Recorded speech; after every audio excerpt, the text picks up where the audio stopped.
দীর্ঘদিন বিশেষ করে গত 15 বছরের যারা নেতৃবৃন্দ ছিলেন তারা কি ভূমিকা রেখেছিলেন, তারা কি কর্মকাণ্ড করলেন যে দেশের মানুষ আমাদের প্রতি এত বিরক্ত ত্যক্ত হলো এবং যার বহিঃপ্রকাশ আমাদের উপরে পড়ল। আমাদের 44 জন সহকর্মীকে জীবন দিতে হলো, শত শত সহকর্মীকে নানাভাবে ক্ষতবিক্ষত হতে হলো। সাথে পুলিশের অনেক প্রতিষ্ঠান, থানা, ফাঁড়ি, অস্ত্র লুট হয়ে গেল।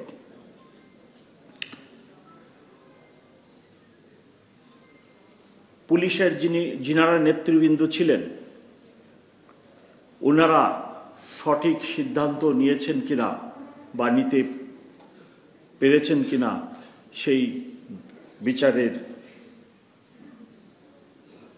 বিবেচনা আপনাদেরকে আমি ছেড়ে দিলাম। 72 ঘন্টা আগেও যদি ওনারা সঠিক সিদ্ধান্ত নিতেন তাহলে অনেকের জীবন রক্ষা পেত এবং আমাদের পুলিশ সদস্যদেরও অনেকের জীবন রক্ষা পেত, কিন্তু সেইরূপ সিদ্ধান্ত নেওয়া হয়নি।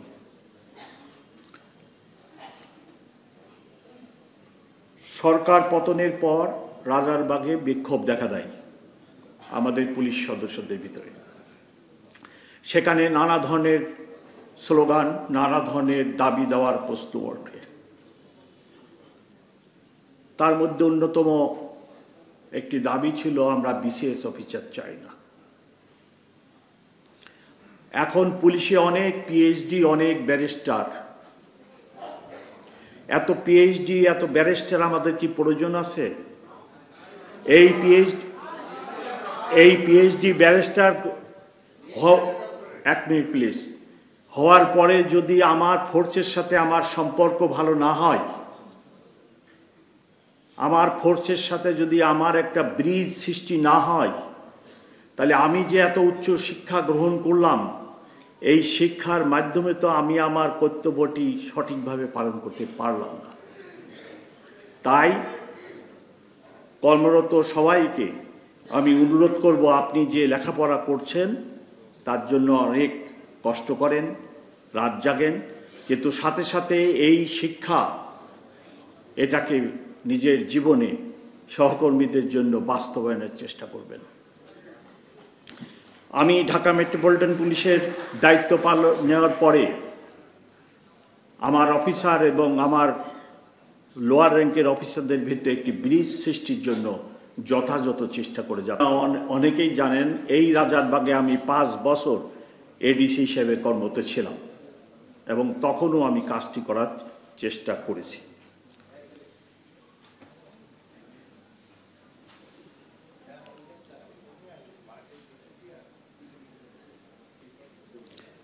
জুলাই আগস্টের ঘটনা আমাদেরকে সামাজিকভাবে অনেক নিগৃহীত করেছে।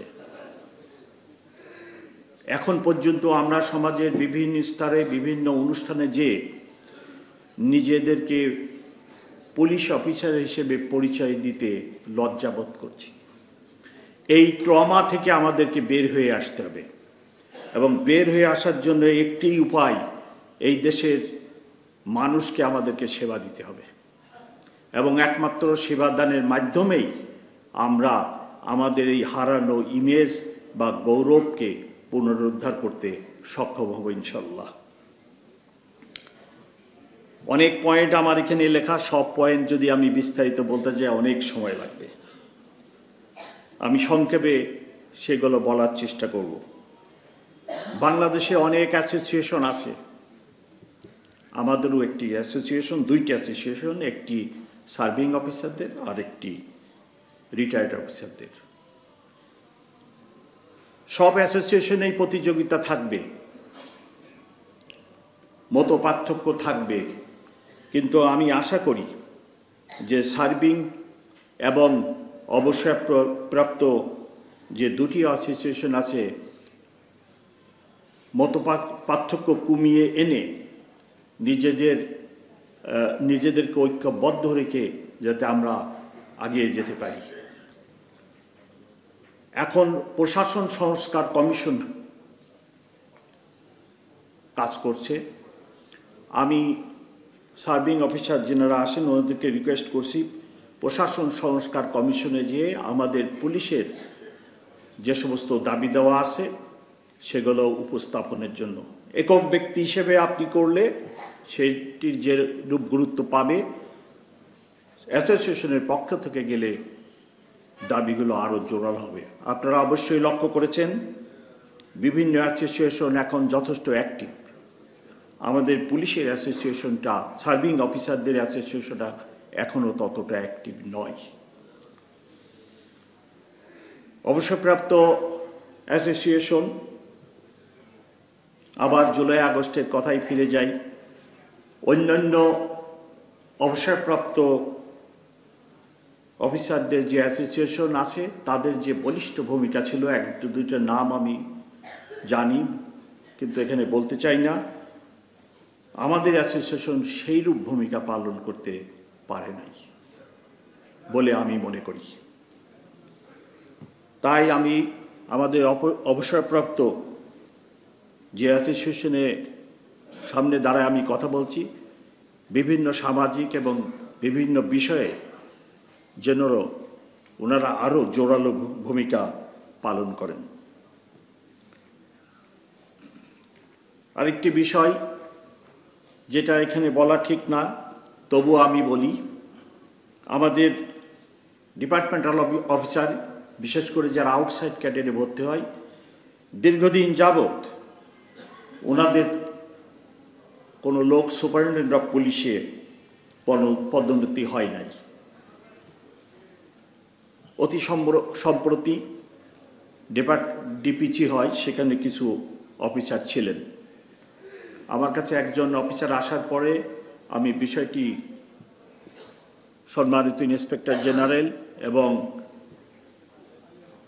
আমাদের স্বরাষ্ট্র মন্ত্রণালয়ে যিনি প্রধান উপদেষ্টার বিশেষ সক্রিয় আছেন ওনাদের দৃষ্টিগোচরে আনি এবং আমি তাদেরকে রিকোয়েস্ট করি যে যেহেতু তাদের চাকরি 12 দিন, 9 দিন, 15 দিন অল্প সময় আছে, 3, 4, 5 এজেন্সি থেকে ভেটিং করে যদি তাদের প্রমোশনটা দেওয়া হয় তারা এডিশন এসপি হিসেবে চলে যাবে। ওনারা আমার কথা শুনেছেন এবং একজনের 12 দিন চাকরি ছিল, 3 দিনের মধ্যে তাকে সুপারিনটেন্ডেন্ট অফ পুলিশ পদোন্নতি দেওয়া হয়েছে এবং অ্যাজ সুপারিনটেন্ডেন্ট অফ পুলিশ উনি অবসরে গিয়েছেন। বাকি যাদের যিনারা আছেন, আমি সম্মানিত ইন্সপেক্টর জেনারেল এবং প্রধান উপদেষ্টার যিনি বিশেষ সহকারী আছেন ওনাদের দুইজনকেই অনুরোধ করছি উইদাউট ভেটিং অথবা একটি এজেন্সির ভেটিং নিয়েই তাদের ভুল ত্রুটি ক্ষমাসুন্দর দৃষ্টিতে দেখে সুপারিনটেন্ডেন্ট অফ পুলিশে প্রমোশন দিয়ে দেওয়ার জন্য, যাতে করে তারা বাড়িতে সুপারিনটেন্ডেন্ট অফ পুলিশ হিসেবে যেতে পারেন এবং ছেলে মেয়ে নাতি পুতি সবার কাছে বাকি জীবন এসপি হিসেবেই পরিচয় দিতে পারেন। রেশনের বিষয়টি অত্যন্ত গুরুত্বপূর্ণ এবং জরুরি। কদিন আগে আমি আপনাদের সারিতেই ছিলাম, আজকে এখানে, এবং কদিন পরে অথবা যে কোনো মুহূর্তেই আমি আপনাদের সাথে মিলিত হব ইনশাল্লাহ। এই রেশনের ব্যাপারে আমিও অনেক দাবি দেওয়া করেছি কিন্তু কোনো অগ্রগতি নেই। আমলাতান্ত্রিক জটিলতা অত্যন্ত কঠিন, সেখান থেকে বের হয়ে এসে এই রেশন পাওয়াটা অনেক জটিল হবে। আমি ইন্সপেক্টর জেনারেলকে অনুরোধ করেছি কাজটি হাতে নেওয়ার জন্য এবং আমি মনে করি এই ধরনের সিদ্ধান্তের জন্য আপনাদেরকে পলিটিক্যাল গভর্নমেন্ট ক্ষমতা আসা পর্যন্ত অপেক্ষা করতে হবে।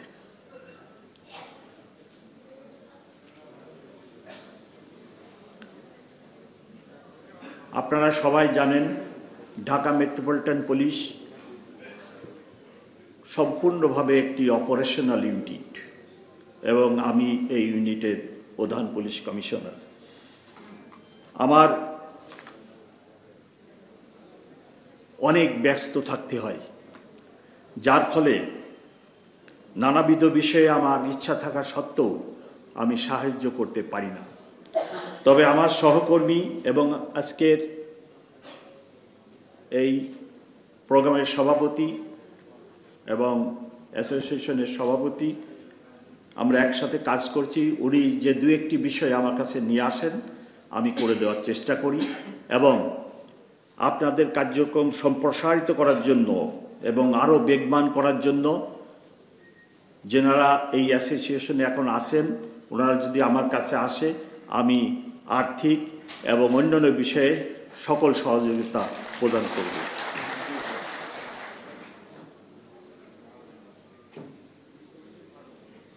আমি আমার বক্তব্য আর দীর্ঘায়িত করতে চাই না। আপনারা সবাই আমার জন্য দোয়া করবেন এবং আমি দৃঢ়ভাবে বিশ্বাস করি এবং করতে চাই আপনাদের এই অবসর জীবনে যদি কোনো সমস্যা হয় আমার কাছে গত সপ্তাহে কয়েকজন আমার কাছে আসে এবং আমি যথাসাধ্য চেষ্টা করেছি তাদেরকে সাহায্য সহযোগিতা করতে। আমাদের সমাজ ব্যবস্থা অত্যন্ত জটিল।